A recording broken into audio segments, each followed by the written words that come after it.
Hi, I'm Stevie Fernandez. And I'm Trish Whitmer. We are delighted to have you with us once again for this week's Explore Tulsa. I hope you know how much I appreciate you, Trish. Laying it on a little thick for World Gratitude Day, don't you think? Not at all. Another great holiday this week is National Comic Book Day on September 25th.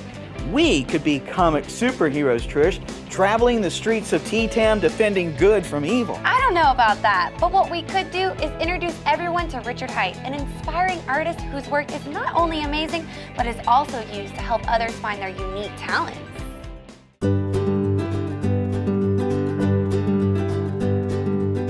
Most artists paint their picture and then hope to pray to God that somebody buys the thing. And I've taken a different approach because I want to be out right where the public is. And I use the energy of the people or the environment or the event that I'm at to help me create something new and fresh each time. But typically when I do a corporate or association event is that I draw first and then I speak, because I've gained the respect by my skills to be able to speak into their lives. Otherwise, I'm just another talking head up there. So this has been a wonderful experience to combine the two, but you have to imagine it's not without its challenges, because you don't have time to go back and fix it. You don't have time to erase it. You're going to have to nail it. You got to be on at each event. She calls me God. I think at any speech or any talk needs to have some sense of motivation to them. But I want to really challenge people to think creatively, to think innovatively, to try to find the second and third right answer. And to sometimes these corporations bring me in because they want to know how artists think. How do you come up with something new?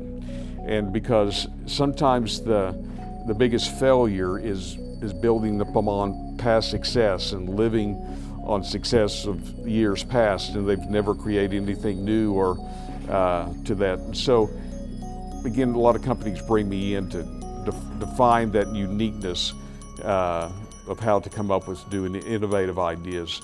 Not just new ideas, but ideas that are original, that are profitable for the company.